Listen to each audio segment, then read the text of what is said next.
अरुणाचल प्रदेश में ताजा सीमा विवाद के बीच एनएसए अजीत डोभाल आज चीन के दौरे पर जा रहे हैं, जहां बीजिंग में वो मंगलवार को भारत चीन सीमा मुद्दे पर एक खास प्रतिनिधि स्तर की बातचीत में हिस्सा लेंगे।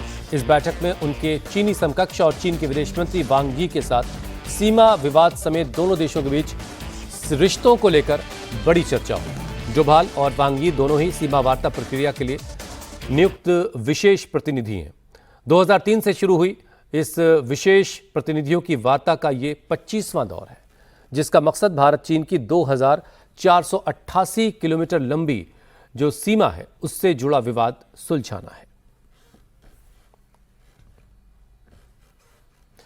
पाकिस्तान में भारत के ऑपरेशन सिंदूर में तबाह हुए जैश का बहावलपुर का ठिकाना फिर से तैयार हो गया है। बहावलपुर में जैश के मरकज की नई तस्वीरें आई हैं, जिनमें आतंकी ठिकाने पर दोबारा निर्माण दिखाई दे रहा है। क्षतिग्रस्त गुंबदों की मरम्मत कर दी गई है, नए तरीके से मार्बल लगा दिया गया है, पूरा जो कंस्ट्रक्शन है वो कंप्लीट कर दिया गया, दीवारों पर पेंट कर दिया गया। 22 अप्रैल 2025 को पहलगाम में हुए आतंकी हमले में 26 लोगों की जान गई थी, जिसके बाद भारत ने ऑपरेशन सिंदूर शुरू किया था। 6 और 7 मई 2025 की रात भारत ने पाकिस्तान और पीओके में आतंकी ठिकानों को निशाना बनाया था। इनमें बहावलपुर का ये ठिकाना भी शामिल है, जो हमने तस्वीरों में आपको दिखाया। उस वक्त सैटेलाइट तस्वीरों में मरकज को भारी नुकसान दिखाई दिया था, लेकिन अब नई तस्वीरें जो आई हैं उसमें दिख रहा है कि परिसर दोबारा से तैयार हो गया है। तो ये तस्वीरें आप देख रहे हैं, ये जैश जो आतंकी संगठन है उसका ये मरकज बताया जा रहा है, और वहाँ की तस्वीरें, इसे ऑपरेशन सिंदूर के दौरान निशाना बनाया गया था और इसे तबाह कर दिया गया था, लेकिन अब ये दोबारा से रिकंस्ट्रक्ट कर दिया गया है और उसकी ये तस्वीरें आई हैं। बहावलपुर का ये जैश का मरकज है, जैश का एक हेडक्वार्टर की तस्वीरें हैं, जिसे भारत ने ऑपरेशन सिंदूर के तहत निशाना बनाया था, और अब दोबारा से इसे अब ये देखिए, इसके 3 गुंबद जो है वो आपको इन तस्वीरों में, और इमारत का काफ़ी हिस्सा जो क्षतिग्रस्त हुआ था, जिसे तबाह कर दिया गया था, वो सब कुछ अब रिकंस्ट्रक्ट कर दिया गया है।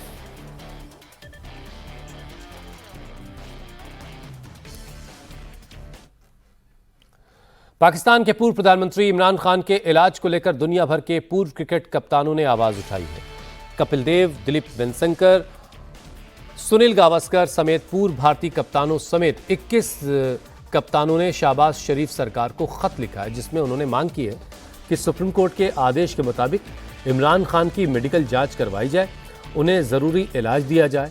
पाकिस्तान के पूर्व प्रधानमंत्री इमरान खान अगस्त 2023 से रावलपिंडी के अडियाला जेल में बंद हैं। सुप्रीम कोर्ट के आदेश के बाद उन्हें 20-21 अगस्त 2026 के दरमियानी रात को इलाज और मेडिकल जांच के लिए इस्लामाबाद के शिफा इंटरनेशनल अस्पताल ले जाया गया, लेकिन कोर्ट के आदेश के बावजूद राज्य की तरफ से नियुक्त मेडिकल टीम ने महज कुछ घंटों में इमरान खान को फिट घोषित कर दिया और मेडिकल प्रक्रिया को पूरा करके उन्हें फिर से वापस अडियाला जेल वापस भेज दिया गया। तो दुनिया भर के 21 क्रिकेटर्स ने ये खत लिखा है, जिसमें भारत के 3 क्रिकेटर हैं, ऑस्ट्रेलिया के 8 हैं, इंग्लैंड के 6 हैं, वेस्ट इंडीज़ के भी 1 क्रिकेटर हैं इसमें शामिल। भारत की तरफ से दिलीप वेंगसरकर और कपिल देव और सुनील गावस्कर, ये 3 भारतीय पूर्व कप्तान हैं जिन्होंने ये खत लिखा है। और इसके अलावा वेस्ट इंडीज़, श्रीलंका के 1-1 क्रिकेटर हैं, 1-1 कप्तान हैं, न्यूजीलैंड के 2 कप्तान हैं। इन सब ने, कुल 21 लोगों ने एक खत लिखा है शहबाज सरकार को कि भाई इमरान खान को सुप्रीम कोर्ट के आदेश के मुताबिक उन्हें मेडिकल फैसिलिटीज़ दी जाएं, उन्हें अस्पताल में शिफ्ट किया जाए जेल से, और उनको जिस तरीके से मेडिकल फैसिलिटीज़ मिलनी चाहिए सुप्रीम कोर्ट के आदेश के बाद, उन्हें वो दी जाए। फिलहाल अडियाला जेल में बंद है। 20-21 अगस्त की रात को, दरमियानी रात को उनको शिफा अस्पताल लाया गया था, जहां उनकी मेडिकल जांच हुई, और उसके बाद दोबारा उनको अडियाला जेल शिफ्ट कर दिया गया। मध्य प्रदेश की राजधानी भोपाल में शिक्षक अभ्यर्थियों के धरने का आज चौथा दिन है। अभ्यर्थी शिक्षक भर्ती 2025 के वर्ग 2 और वर्ग 3 में पद वृद्धि की मांग को लेकर भोपाल के नीलम पार्क में अनिश्चितकालीन धरने पर आज 50 से ज्यादा महिला अभ्यर्थी सीएम मोहन यादव और शिक्षा मंत्री को राखी बांधेंगी, राखी और पद वृद्धि की मांग करेंगी। इधर नीलम पार्क में अभ्यर्थियों की बड़ी संख्या को देखते हुए स्थानीय प्रशासन और पुलिस बल मौके पर मौजूद है। हालात पर नजर रखी गई है। वहीं 2023 में हुए शिक्षक भर्ती वर्ग ए के 1000 से ज्यादा वेटिंग अभ्यर्थी भी आज सड़कों पर उतरकर प्रदर्शन करने वाले हैं। अभ्यर्थियों ने चेतावनी दी है कि अगर सरकार ने जल्द कोई फैसला नहीं लिया तो आंदोलन और बड़ा किया जाएगा। भोपाल के नीलम पार्क में लगातार चौथे दिन शिक्षक भर्ती के कैंडिडेट्स का प्रोटेस्ट जारी है। आज 50 से ज्यादा महिला अभ्यर्थी मध्य प्रदेश के सीएम मोहन यादव और शिक्षा मंत्री को राखी बांधेंगी और शिक्षक भर्ती में पद बढ़ाने की मांग करेंगी।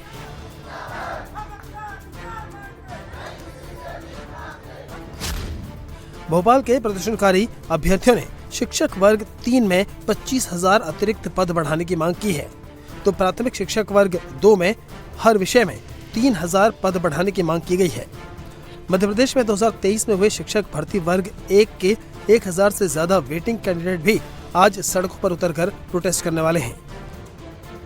प्रदर्शनकारियों का कहना है कि 8,721 पदों की जरूरत होने के बावजूद सरकार ने केवल 2,901 पदों पर शिक्षकों की भर्ती कर प्रक्रिया बंद कर दी, जबकि हजारों अभ्यर्थी आज भी वेटिंग में हैं।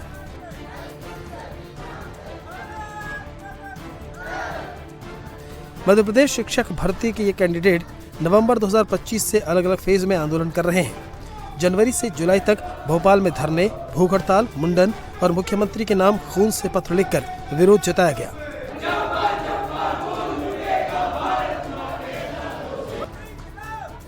अब 21 अगस्त से नीलम पार्क में अनिश्चितकालीन धरना जारी है। पटना के गर्दनी बाग के बाद अब भोपाल में भी नया जंतर मंतर बन गया है। हम पदवृद्धि चाहते हैं। पिछले 3 साल 5 साल हो गए एग्जाम दे रहे हैं, लेकिन पदवृद्धि हो नहीं पा रही है। हम लोग सभी क्वालिफाई हैं, 2 एग्जाम क्वालिफाई हो चुके हैं सर, लेकिन पदवृद्धि नहीं है। इस वजह से हम लोग पीछे हैं। हम चाहते हैं पदवृद्धि हो।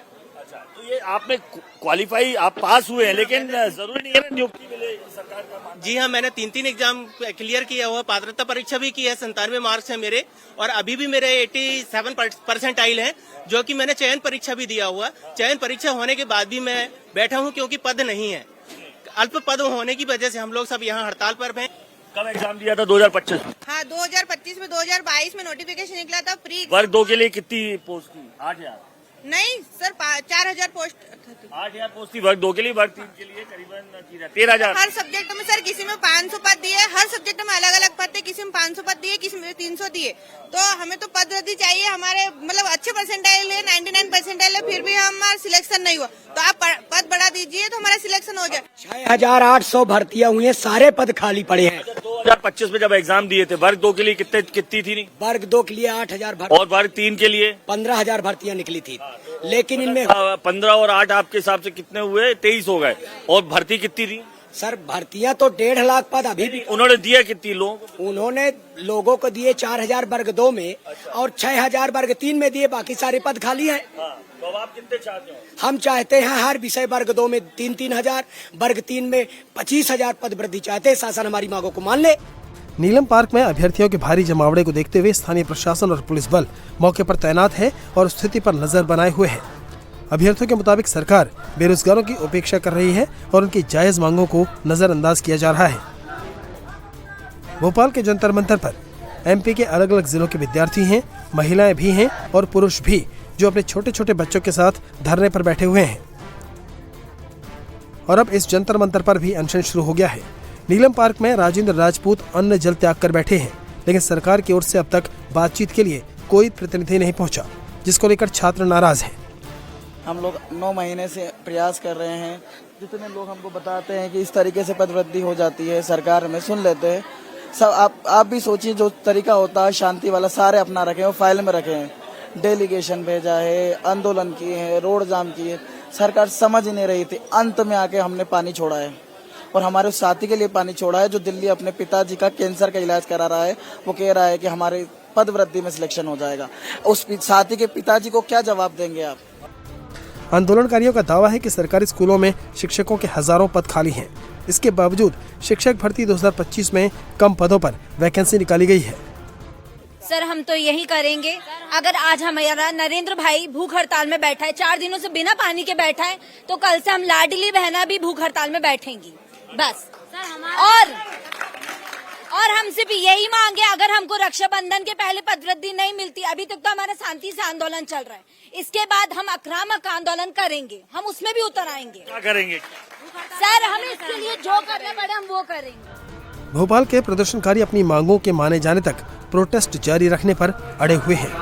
राजस्थान में सीजेपी के दौरे को लेकर शहर शहर बवाल जारी है। जयपुर के बाद अब जोधपुर में भी सीजेपी का विरोध हुआ। सीजेपी प्रवक्ता आशुतोष रांका तय वक्त में देरी से पहुंचे। उनके पहुंचने पर उनके समर्थकों और वहां मौजूद लोगों के बीच किसी बात को लेकर तीखी नोकझोंक हो गई। इसके बाद सीजेपी कार्यकर्ता के साथ धक्का मुक्की हुई। इस दौरान युवा मोर्चा के कार्यकर्ताओं ने सीजेपी के कार्यकर्ता चंद्रवीर सिंह को थप्पड़ मार दिया। जब सीजेपी कार्यकर्ता की पिटाई हुई तब आशुतोष रांका अंदर कमरे में मौजूद थे। मारपीट के दौरान सीजेपी और एबीवीपी के कार्यकर्ताओं के बीच झड़प हुई। इस मामले में पुलिस ने एबीवीपी और भारतीय जनता युवा मोर्चा के 2 पदाधिकारियों समेत 11 लोगों को हिरासत में लिया। इससे पहले में हमने सीजेपी के जो कार्यकर्ता हैं उनका विरोध हमने देखा था। अब ये जोधपुर से भी तस्वीरें आई हैं जहां पर सीजेपी के कार्यकर्ताओं के साथ मारपीट की गई है। एबीवीपी और भारतीय युवा मोर्चा के कार्यकर्ताओं पर इसका आरोप है। इस मामले में कुल 11 लोगों को हिरासत में लिया गया।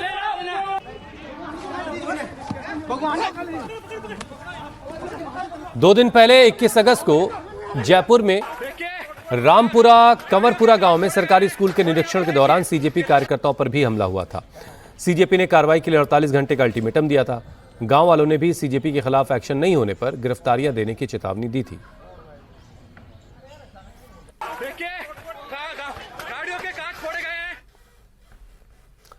जातिगत आरक्षण पर छिड़ी बहस के बीच जेपीआर चीफ चिराग पासवान ने बड़ा बयान दिया। उन्होंने अपना एक पुराना वीडियो शेयर करते हुए लिखा है कि मैंने 10 फरवरी 2020 को देश की संसद में भी स्पष्ट रूप से कहा था कि आरक्षण किसी को दी हुई खैरात नहीं बल्कि एक संवैधानिक अधिकार है। चिराग पासवान ने कहा, मेरी और मेरी पार्टी लोक जनशक्ति पार्टी रामविलास की सोच बिल्कुल साफ है। आरक्षण को समाप्त करने की बात तो दूर, आरक्षण की समीक्षा भी हमें कभी स्वीकार्य नहीं है। आरक्षण पर समाजवादी पार्टी के मुखिया अखिलेश यादव के बयान पर मंत्री मनोज पांडे ने पलटवार किया। मनोज पांडे ने कहा कि क्या देश भूल जाएगा कि प्रमोशन में रिजर्वेशन के बिल को किसने फाड़ा था। वहीं बीजेपी सांसद बृजलाल ने कहा कि मुलायम सिंह यादव ने गलत तरीके से कई जातियों को आरक्षण की लिस्ट में शामिल किया, जिससे संतुलन बिगड़ा है। देश की क्या इतनी कमजोर याददाश्त है कि देश के लोग भूल जाएंगे किस राजनीतिक दल के मेंबर ऑफ पार्लियामेंटों ने प्रोन्नत में आरक्षण के बिल को फाड़ने का काम किया था। क्या देश की जनता, देश के हमारे अनुसूचित समाज और पिछड़े समाज के लोग ये भूल जाएंगे कि किन लोगों ने प्रोन्नत पे आरक्षण को पारित नहीं होने दिया?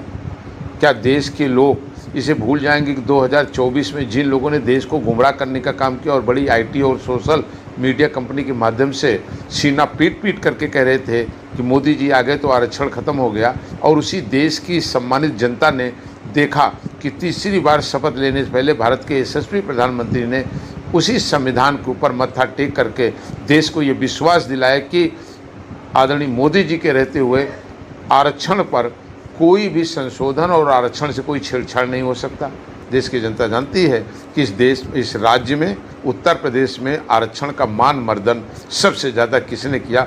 1995 के अगर आप पंचायतों के आरक्षण को देख लेंगे तो आपको समझ में आ जाएगा कि इस देश में, इस राज्य में किसने सबसे ज़्यादा पिछड़ों और दलित भाइयों के हकों और हकूक़ को छीनने का काम किया। उत्तर प्रदेश में मुलायम सिंह जी ने कहा कि हम 17 जातियों ओबीसी को हम एससी लाएंगे, लेकिन एससी लाएंगे तो 27% एससी का है, 23% एससी एसटी का है, तो उसमें काट कर इसमें डाल दो।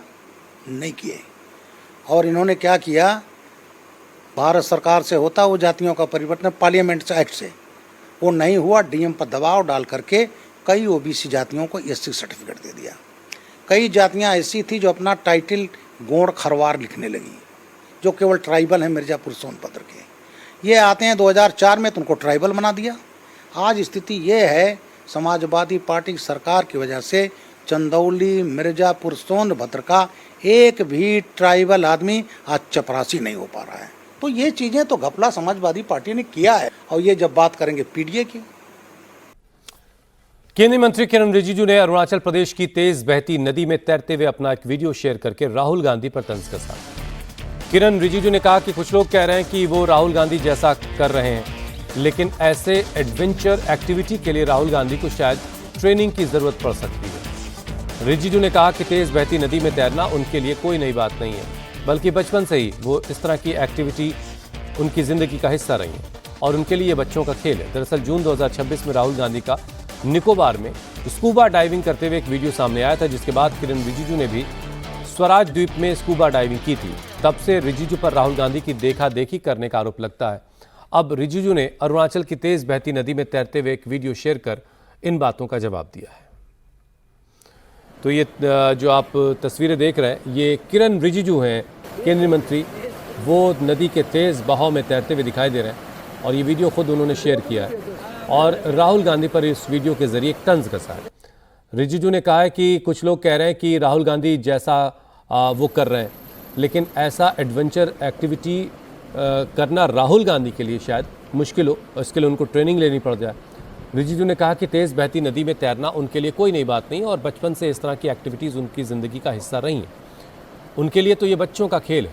दरअसल जून 2026 में राहुल गांधी का निकोबार में एक स्कूबा डाइविंग करते हुए वीडियो आपने ज़रूर देखा होगा। इसके बाद किरण रिजिजू ने भी स्वराज द्वीप में स्कूबा डाइविंग की थी और उसी वक्त से रिजिजू पर राहुल गांधी की देखा देखी एक्टिविटी करने का आरोप लग रहा है। अब रिजिजू ने अरुणाचल की तेज़ बहती नदी में तैरते हुए एक वीडियो शेयर करके इन बातों का जवाब दिया है। आप ये तस्वीरें देख रहे हैं, किरण रिजिजू ने खुद ये वीडियो शेयर किया है।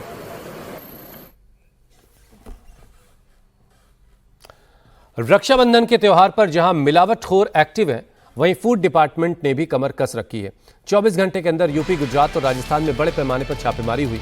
छापेमारी के दौरान सिंथेटिक दूध, सैकड़ों किलो मिलावटी पनीर और नकली घी बरामद किया गया। नकली माल के साथ साथ कई शहरों में गिरफ्तारियां भी हुई, जबकि कई जगहों पर दुकानों को सीज कर दिया गया। और ये तस्वीर आप देखिए, आपको लग रहा है ये दूध बहाया जा रहा है, लेकिन ये दरअसल सिंथेटिक दूध है।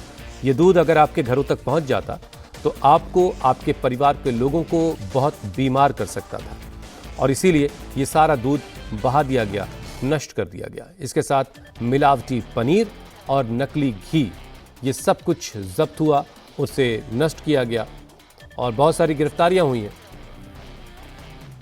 त्योहारों का मौका है तो मिलावटखोर ज़बरदस्त तरीके से एक्टिव है। बाज़ार में मिलने वाली हर चीज़ में आप मिलावट ढूंढ लेंगे और ऐसे में फूड डिपार्टमेंट भी ज़बरदस्त तरीके से एक्टिव दिख रहा है।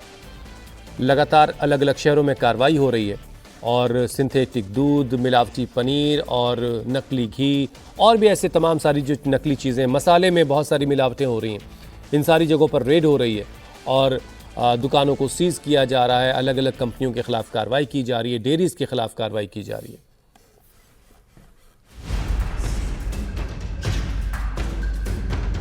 कहीं नकली पनीर बाजार में भेजे जाने की तैयारी चल रही थी,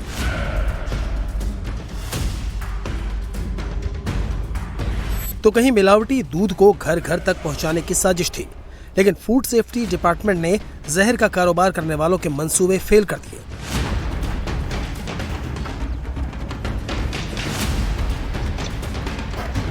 ये तस्वीरें बता रही हैं कि मिलावटखोरी का जाल किसी एक शहर या सूबे में नहीं है, ये हर तरफ है। ये गुजरात में है, ये राजस्थान में है, ये यूपी में है। रक्षाबंधन जहां भाई और बहन के प्यार का त्योहार है, वहीं लोगों के लिए जहर परोसकर मुनाफा कमाने का बढ़िया मौका है।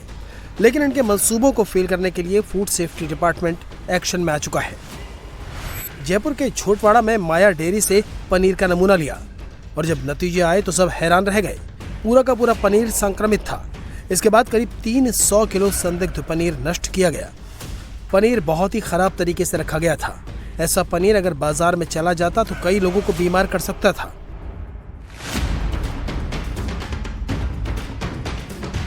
वहीं फलौदी के खींचन गांव में अवैध वनस्पति फैट फैक्ट्री पर छापा मारकर करीब 690 किलो वनस्पति फैट जब्त किया गया। टीम ने फैक्ट्री को भी सीज कर दिया। मौके से कच्चा माल, बाजार में भेजने के लिए तैयार प्रोडक्ट और पैकिंग मशीन बरामद की गई। धौलपुर के समरधुरा में दूध और घेवर के नमूने लिए गए। जिन्हें जांच के लिए लैब में भेजा गया है। रिपोर्ट के आधार पर दुकान के खिलाफ एक्शन होगा। अब नोएडा की तस्वीरें देखिए। फूड सेफ्टी डिपार्टमेंट ने छापेमारी की तो 300 किलो पनीर ऐसा मिला जो खाने लायक नहीं था। ये पनीर कई जगह से इकट्ठा किया गया था और फिर इसे जेसीबी से नष्ट कर दिया गया। 24 घंटे पहले ही ग्रेटर नोएडा में छापेमारी के दौरान करीब 400 किलो मिलावटी नकली पनीर बरामद किया गया, जिसके बाद खाद्य विभाग की टीम ने गौतम बुद्ध नगर में मिले मिलावटी पनीर को मौके पर ही नष्ट कर दिया। प्रशासन ने जांच में पाया कि नकली पनीर को पाम ऑयल समेत कई मिलावटी पदार्थ से मिलाकर बनाया गया था। इसके साथ ही जांच में यह भी सामने आया कि इस मिलावटी पनीर को अलीगढ़ से नोएडा ग्रेटर नोएडा में सप्लाई के लिए लाया जा रहा था। अब नोएडा से थोड़ी दूरी पर बागपत की तस्वीरें देखिए। रक्षाबंधन से पहले बागपत में खाद्य विभाग की टीम ने कई ठिकानों पर छापेमारी की। इस दौरान 455 किलो मावा और 65 किलो मिलावटी पनीर बरामद किया गया। कार्रवाई के दौरान टीम ने मेरठ से दिल्ली की ओर जा रहे एक कैंटर को रुकवाकर जब जांच की तो गाड़ी में बड़ी मात्रा में मावा ले जाया जा रहा था, जिसके बाद अधिकारियों ने मिलावटी मावे के सैंपल को जांच के लिए भेजा और बाकी मावे को जमीन में गड्ढा खोदकर नष्ट कर दिया। अधिकारियों ने बताया कि इस जहरीले मावे को बिक्री के लिए दिल्ली ले जाया जा रहा था। वहीं इसके बाद फूड सेफ्टी टीम ने छापेमारी के दौरान 65 किलो नकली पनीर भी जब्त किया। मिलावटी पनीर के सैंपल लेने के बाद टीम ने उसे अपने सामने ही नष्ट करवा दिया। बागपत के साथ मैनपुरी में भी मिलावटखोरों पर फूड सेफ्टी डिपार्टमेंट की टीम ने स्ट्राइक की। पुलिस और खाद्य विभाग ने बड़ी कार्रवाई करते हुए एक नकली दूध बनाने वाली फैक्ट्री का खुलासा किया। छापेमारी के दौरान सामने आया कि शहर कोतवाली क्षेत्र के घर के अंदर सिंथेटिक का नकली दूध बनाकर बाजार में बेचा जा रहा है। पुलिस और प्रशासन की टीम ने मौके से करीब 500 लीटर सिंथेटिक दूध भी बरामद किया। इसके बाद खाद्य विभाग ने नकली सिंथेटिक दूध का सैंपल जांच के लिए भेजा और सिंथेटिक दूध बनाने वाले 2 लोगों को गिरफ्तार किया गया। अब पुलिस इस जांच में जुट गई है कि इस गोरख धंधे में इन लोगों के साथ और कौन कौन लोग काम कर रहे थे। उधर लखनऊ के काकोरी में भी फूड डिपार्टमेंट का एक्शन हुआ है। काकोरी के हरदोइया लाल नगर में छापेमारी के दौरान बड़े पैमाने पर गड़बड़ियां मिली है। रेड के बाद जब्त 1675 किलोग्राम दूषित मिठाई और करीब 1000 लीटर घोल गड्ढा खोदकर नष्ट किया गया। 24 घंटे पहले ही लखनऊ में जब फूड डिपार्टमेंट ने छापा मारा तो हर कोई हैरान रह गया। जहां मिठाइयां रखी थीं, वहां मक्खियां दावत उड़ा रही थीं। जिस घोल का इस्तेमाल मिठाई के लिए किया जाना था, उसमें भी मक्खियां मरी पड़ी थीं। पास ही गाय भैंस बंधी थी।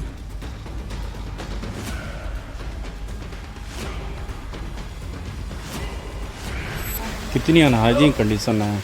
ये पूरे मक्खियाँ गिर रही हैं इसमें। इन्होंने दूध बनाया है, इसमें मक्खियाँ गिर रही हैं। ये पूरा इसमें भी मक्खियाँ जा रही हैं। इसी में तबेले की आड़ में मिठाई का काम कर रहे हैं। गुजरात में भी मिलावटी दूध के कारोबार का भंडाफोड़ हुआ है। जामनगर में राजकोट रेंज की टीम ने बड़ी कार्रवाई करते हुए कई घरों और डेयरियों पर छापेमारी की।